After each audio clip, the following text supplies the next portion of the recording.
जा सकता है और वहाँ मुझे भी संसद के दोनों सदनों में जाने का मौका मिला है। ये मेरे लिए सौभाग्य की भी बात है।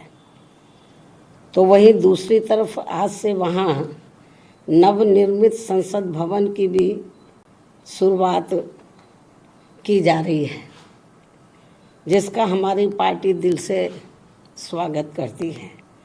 और आज इस नए संसद भवन में केंद्र सरकार द्वारा महिला आरक्षण बिल प्रस्तुत किया जाएगा। यह ऐसी मीडिया में काफ़ी आम चर्चा है, जिसके पक्ष में बीएसपी सहित अधिकांश पार्टियां भी अपना मत देंगी, ऐसी भी पूरी संभावना है। अन्य पार्टियों के बारे में भी। ऐसी स्थिति में हमारी पार्टी को पूरी उम्मीद है कि चर्चा के बाद इस बार ये महिला आरक्षण बिल जरूर पास हो जाएगा, जो ये अभी तक लंबे अरसे से लटका हुआ था। और इस संदर्भ में मैंने अपनी पार्टी की ओर से एक बार नहीं बल्कि अनेकों बार संसद में ये कहा था कि हमारी पार्टी तो ये चाहती है कि देश की महिलाओं को लोकसभा व राज्य की विधानसभाओं में आरक्षण 33% देने की बजाय यदि उनके आबादी को भी ध्यान में रखकर 50% आरक्षण दिया जाता है तो इसका भी हमारी पार्टी पूरे तय दिल से स्वागत करेगी। सरकार इसके बारे में भी जरूर सोच विचार करे। लेकिन इसके साथ साथ ये भी कहा था कि महिलाओं को जो भी आरक्षण दिया जाता है तो उसमें से एससी, एसटी व ओबीसी वर्गों की महिलाओं का आरक्षण का कोटा अलग से सुनिश्चित किया जाना चाहिए। अर्थात इन्हें यानी कि एससी व एसटी को अब तक मिल रहे कोटे में शामिल ना किया जाए, क्योंकि बात ये चल रही है कि जो पहले से एससी एसटी को आरक्षण मिला हुआ है लोकसभा व विधानसभा में, जो भी इनको आरक्षण है तो उसमें से इनको कोटा दिया जाए। तो इसके पक्षधर नहीं है हमारी पार्टी की। महिलाओं को उसके एससी एसटी को जो रिजर्वेशन मिल रहा है लोकसभा और राज्य विधानसभाओं में, उसमें से इनको दिया जाए, ये ठीक नहीं है। इनका बना रहे, जो अब 33% दिया जा रहा उसमें से इनकी व्यवस्था होनी चाहिए। अर्थात वरना इन वर्गों के साथ काफ़ी नाइंसाफ़ी होगी। और यदि ऐसा नहीं किया जाता है तो फिर इन सभी वर्गों की पिछड़ी महिलाओं को यहाँ सामान्य सीटों पर जल्दी से मौका नहीं मिल पाएगा,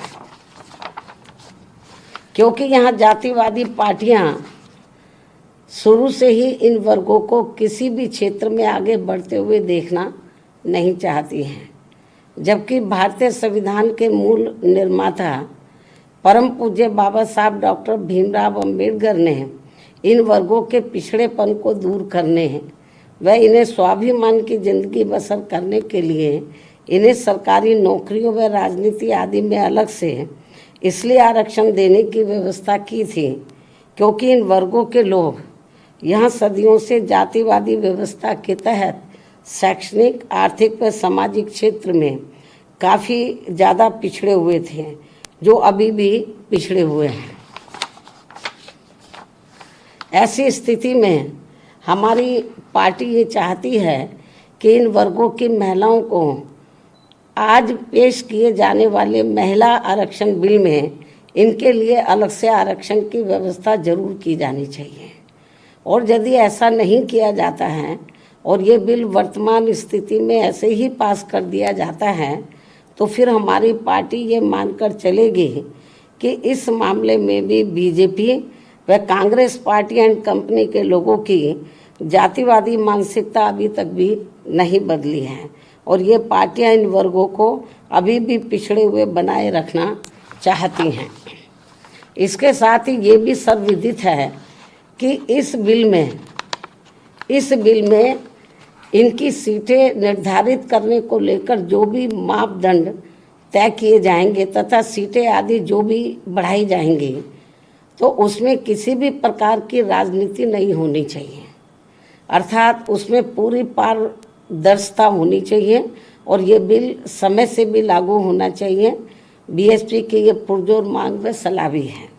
इसके साथ ही हमारी पार्टी यहाँ ये भी कहना चाहती है कि यदि आज आ रहे महिला आरक्षण बिल में हमारी पार्टी की इन मांगों पर अमल नहीं किया जाता है, तो भी ऐसी स्थिति में हमारी पार्टी आज संसद में प्रस्तुत किए जाने वाले महिला आरक्षण बिल को फिर भी इसे समर्थन देगी व पास कराने में पूरी मदद करेगी, क्योंकि यहाँ सभी जाति व धर्मों की महिलाओं को हर मामले में पुरुषों की तुलना में अभी तक भी काफ़ी पिछड़ा बना के रखा गया है।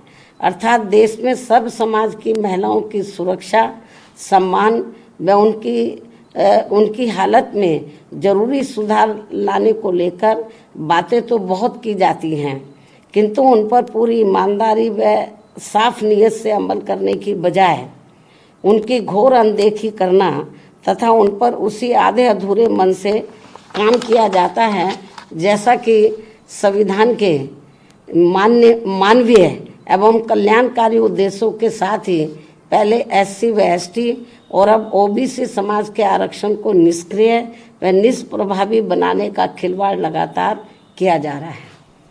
और इन मामलों में कोई भी पार्टी किसी से कम नहीं है, बल्कि कोई पार्टी थोड़ा कम है तो कोई ज़्यादा है।